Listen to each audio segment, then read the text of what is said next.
सभी को नमस्ते। मैं योगाचार्य वरुण आर्य। आज का हमारा जो विषय है वो है अष्टांग योग साधना। दोस्तों, अष्टांग का मतलब है 8 अंग हैं जिसमें वो अष्टांग। और ये जो अष्टांग योग है ये जो है ऋषि पतंजलि जी ने जो है इसको संग्रहित करके एकत्रित करके योग दर्शन के माध्यम से हम सब के सामने प्रस्तुत किया। तो अष्टांग योग की चर्चा करने से पहले मैं योग जो शब्द है ऋषि पतंजलि के अनुसार उसकी मैं व्याख्या करता हूं। ऋषि पतंजलि जी ने एक सूत्र के माध्यम से बताया है, योगश्चित्त वृत्ति निरोधः। अर्थात योग क्या है? चित्त की वृत्तियों को रोकना ही योग है। चित्त यानी कि मन, वृत्तियां मतलब विचार। लेकिन कैसे विचार? ऐसे तो अच्छे विचार भी आते हैं, क्या उनको रोकना योग है? नहीं, वो गलत है। यानी कि जो अन्यथा के जो विचार आ रहे हैं, जो मन को विचलित करते हैं, जो साधना में जो है व्यवधान उत्पन्न करते हैं, इस तरह के विचारों को हमेशा के लिए समाप्त कर देना ही योग का अर्थ है, योग शब्द का ऋषि पतंजलि के अनुसार। लेकिन अब हम बात करते हैं अष्टांग योग की। तो 8 अंग हैं जिसमें वो अष्टांग योग, वो 8 अंग कौन से हैं? यम, नियम, आसन, प्राणायाम, प्रत्याहार, धारणा, ध्यान, समाधि। ये 8 अंग हैं योग के, योग साधना के। तो सबसे पहले हम यहां बात करेंगे यम की। यम किसको कहेंगे?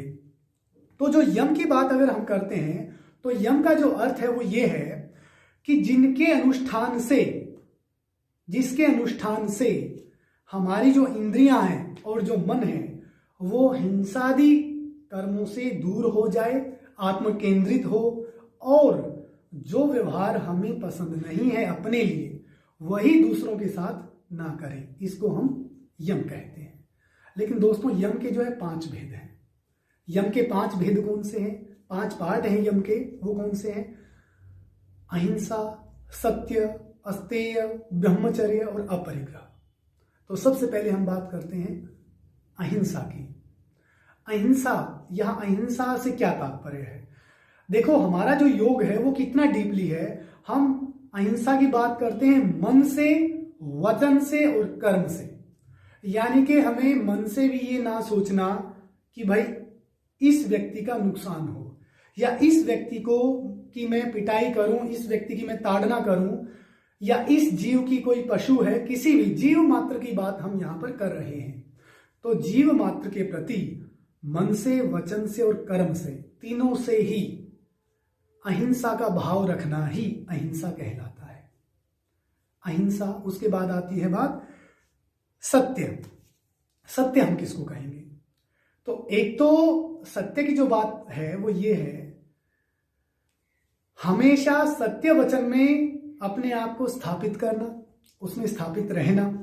बहुत सारी बातें कई बार इस तरह से आ जाती, लोग बोल देते हैं एक आम चलन में कि जो है अगर किसी की भलाई के लिए कोई झूठ बोला जाए तो वो झूठ नहीं कहलाता। लेकिन मैं यहाँ थोड़ा सा इसको जो है शुद्ध करने की कोशिश करूँगा कि दोस्तों देखो, वो गलत तो और वो असत्य भाषण तो कर ही दिया, क्योंकि असत्य तो असत्य है, और एक जो है हमेशा के लिए वो असत्य ही रहेगा और सत्य हमेशा के लिए सत्य ही रहेगा।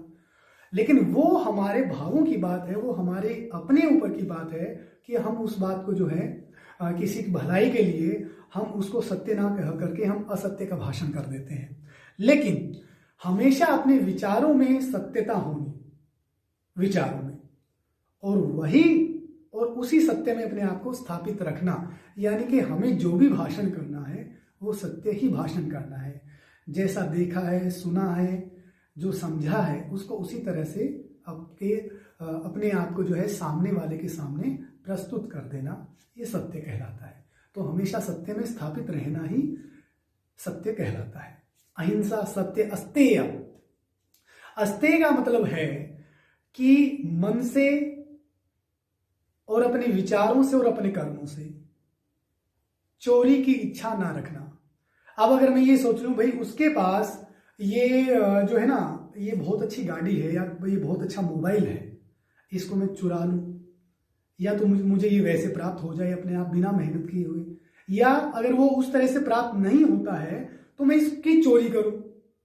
तो इस तरह का भाव ही जो है स्तेय है।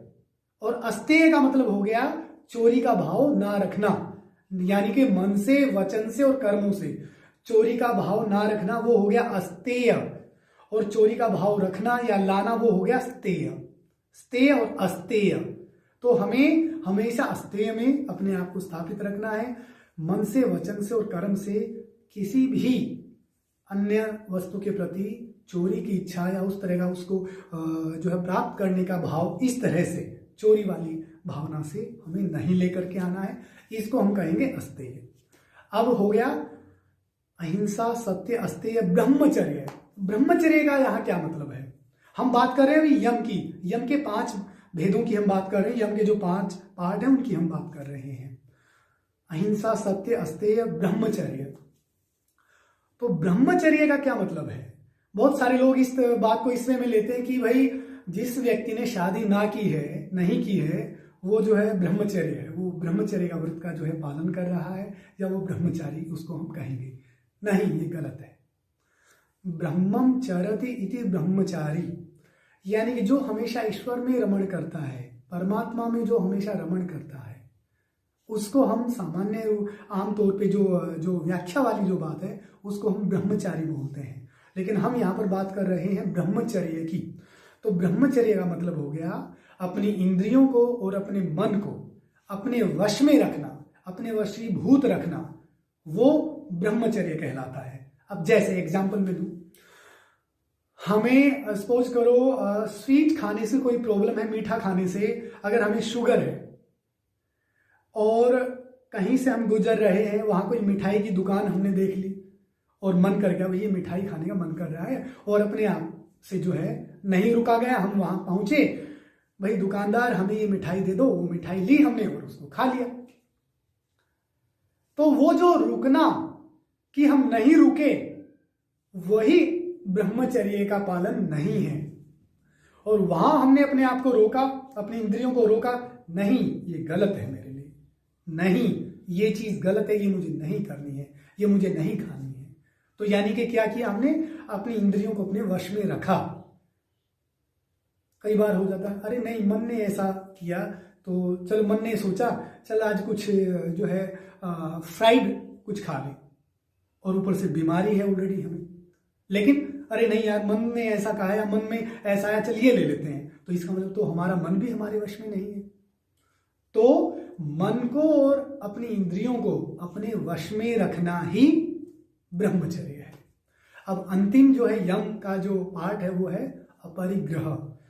सबसे पहले आया अहिंसा, सत्य, अस्तेय, ब्रह्मचर्य और अपरिग्रह। अपरिग्रह का मतलब है दोस्तों अनावश्यक वस्तुओं का संग्रह न करना। जितना है, जितने की हमें आवश्यकता है उतने में ही अपने जीवन को जो है चलाना, जितने की आवश्यकता है उसको हम कहेंगे अपरिग्रह। और अनावश्यक वस्तुओं का संग्रह करना हो गया परिग्रह। तो अब एग्जाम्पल एक छोटा सा हम देते हैं, सब एग्जाम्पल हम अपने आप से रिलेटेड देंगे, एक सामान्य व्यवहार के तौर पर, सामान्य जीवन में जो आमतौर पे जो चलता है। भाई मुझे आवश्यकता है दो पेयर शूज की, भाई 2 पेयर शूज और 2 पेयर स्लीपर में मेरा काम चल जाता है, लेकिन मैं उसको इकट्ठा कर लूं 10-10 पेयर में, वो अनावश्यक वस्तुओं का संग्रह हुआ ना। तो दोस्तों, और ये बात केवल चप्पल जूते तक नहीं है, ये हर बात में, हर जगह ये बात लागू होगी कि जितने में हमारी आवश्यकताओं की पूर्ति होती है उतना ही हमें संग्रह करना, उससे ज्यादा का जो है संग्रह ना करना, वो फिर जो है अपरिग्रह कहलाता है। तो हमें हमेशा अपरिग्रह को जो है धारण करना है, हमेशा अनावश्यक वस्तुओं का जो संग्रह है वो नहीं करना है। ये हो गया यम। अब बात आती है नियम की, कि हम नियम किसको कहेंगे। तो दोस्तों, जैसे किसी भी कार्य को हम करते हैं तो उस कार्य को करने के लिए दृढ़ संकल्प, रेगुलरिटी और एक जो है जिद और एक नियम चाहिए। भाई ये नियम मैंने बना लिया है, कल से मैं सुबह प्रातः उठूंगा ही उठूंगा और मैं योग आदि अभ्यासों को मैं करूंगा ही करूंगा। तो इस तरह से जीवन में नियम बना करके चलना, नियम के अनुरूप अपने जीवन को चलाना, उसको हम नियम कहेंगे। अब नियम के भी 5 भेद हैं: शौच, संतोष, तप, स्वाध्याय और ईश्वर प्रणिधान। तो शौच का क्या मतलब है? शौच का मतलब होता है दोस्तों शुद्धि। किसकी शुद्धि? मन की शुद्धि और शरीर की शुद्धि। तो मन की शुद्धि कैसे होगी? मन की शुद्धि होगी हमेशा ईश्वर का जो है परमात्मा को याद करना और अच्छे कर्म करने के लिए अपने आप को प्रेरित करते रहना। मन में कभी भी गलत भावना लेकर के आना, किसी भी तरह के, किसी को हमें हिंसा करनी है, किसी के प्रति दुर्व्यवहार, इसको बोलते हैं मनसह, यानी कि मन के जो रोग हैं उनको मन में ना आने देना। मन के रोग क्या है? ईर्ष्या, द्वेष, लालच, ठीक है ना, किसी के प्रति गुस्से के भाव रखना, किसी के प्रति जो है द्वेष रखना। तो इस तरह की जो रोग हैं ये, इनको ना आने देना। ये हम सोच की बात कर रहे हैं, सोच में भी मन की शुद्धि की बात कर रहे हैं। तो ये तो हो गया मन की शुद्धि कि इस तरह के राग, द्वेष, लोभ, इस तरह के भाव ना लेकर के आना। तो इस तरह के भाव नहीं आएंगे तो हमारा मन शुद्ध रहेगा, पवित्र रहेगा। अब बात आती है शारीरिक शुद्धि की। तो शारीरिक शुद्धि कैसे हो? नियम से प्रतिदिन सुबह प्रातः उठे, 1 गिलास गुनगुना पानी पिया, शौच के लिए गए, लेटरिन के लिए गए, पेट साफ किया, उसके बाद जो है जो भी एक्सरसाइज करनी एक्सरसाइज किया, उसके बाद जो है स्नान किया, शोधन क्रिया की, शुद्धि, यानी कि प्रतिदिन मन का और शरीर की शुद्धि हमें करनी है। शौच जो है ये जो मैंने बताया है अभी विस्तृत रूप से कि भाई मन की क्या शुद्धि है और शरीर की क्या शुद्धि है। हमें हमेशा साफ सफाई से रहना, अच्छे कपड़े पहनना, अच्छा जो है भोजन करना, अच्छा जो है जीवन जीना, ये जो है ये सब आता है शौच में। शौच, उसके बाद आता है संतोष। संतोष का मतलब क्या हो गया दोस्तों? देखो, संतोष का मतलब होता है कि अधिक की इच्छा ना करना, संतुष्ट रहना। लेकिन वो कैसे? हमने जो मेहनत की है उससे ज्यादा के फल की इच्छा ना करना ही संतोष कहलाता है। भाई मैंने जो है मेहनत की है कि जो है आज मुझे 200 रुपये, 200 रुपये जो है मुझे कहीं पर जाकर के मेहनत करनी है, उससे मुझे 200 रुपये ही मुझे प्राप्त होंगे, ये मुझे पता है। लेकिन मैं ये सोचूं नहीं भाई मुझे ना 1000 रुपये मिलने चाहिए, तो यही असंतोष है। फिर संतोष ये हुआ हमने जितनी मेहनत की उसमें जो फल हमें मिला है उसमें संतुष्ट रहना, ये संतोष कहलाता है। तो शौच, संतोष, तप। अब बात आती तपह, तप। हमें जीवन में तप करना चाहिए। अब तप क्या है? तो तप के विषय में ऋषि पतंजलि जी बताते हैं एक सूत्र के माध्यम से, तपो द्वंद्व सहनम। द्वंद्वों का सहन करना ही तप है। लेकिन द्वंद्व क्या है? द्वंद्व है सर्दी गर्मी, भूख प्यास, लाभ हानि, जय पराजय।